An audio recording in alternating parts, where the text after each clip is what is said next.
de ses projets phares est la série Leçons râpées, une initiative éducative qui mêle rap et histoire pour sensibiliser les jeunes aux récits africains souvent négligés dans les programmes scolaires.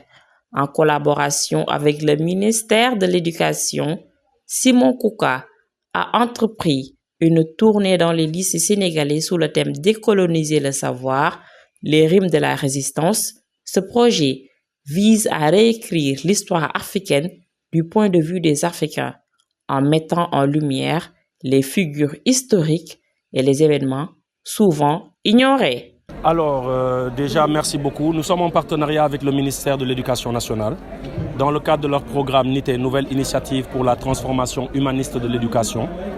Nous faisons le tour des écoles pour parler de valeurs. Mais valeurs à travers des personnages qui ont marqué l'histoire dont on ne nous parle pas. On va nous dire que Victor Schœlcher a aboli l'esclavage en 1848, alors que Thierno Souleymane Baal, lors de la révolution Torodo avec les Abdelkader Khan, Thierno Siré Abbas, ont interdit l'esclavage en 1776. 1776, 1848, c'est 72 ans de différence. Aujourd'hui, vous voyez, on demande aux élèves, qu'est-ce que vous pouvez nous dire sur Thierno Souleymane Baal? Rien du tout. Mais vous leur demandez 3 joueurs du Barcelone, 3 joueurs du Real de Madrid, vous y étiez là. Ils vous empressent pour vous donner, parce qu'on connaît mieux l'histoire des autres. On s'intéresse mieux aux autres continents qu'à notre propre continent. Donc nous, l'idée c'est de mettre en avant la charte du Mandé, la charte du Kourou-Kanfouga de 1236. L'ONU va nous dire qu'elle a ratifié une soi-disant charte de déclaration universelle des droits de l'homme en 1948, alors que l'Afrique avait en 1236, au XIIIe siècle, une charte qui faisait office de déclaration universelle des droits de l'homme.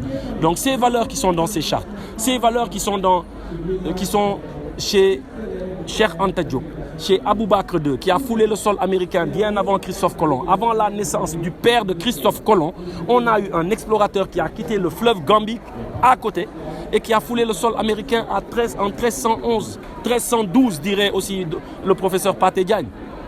Mais pourquoi on ne nous parle pas d'eux?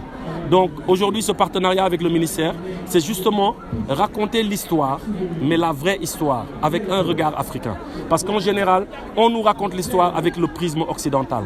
Le ministre de la Formation professionnelle a exprimé sa vive admiration pour l'initiative citoyenne et éducative portée par l'artiste et activiste Simon Kouka à travers sa série de conférences râpées. Ce projet novateur qui mêle rap, histoire et pédagogie vise à éveiller la conscience des jeunes sur la richesse de l'histoire africaine, souvent marginalisée dans les programmes classiques.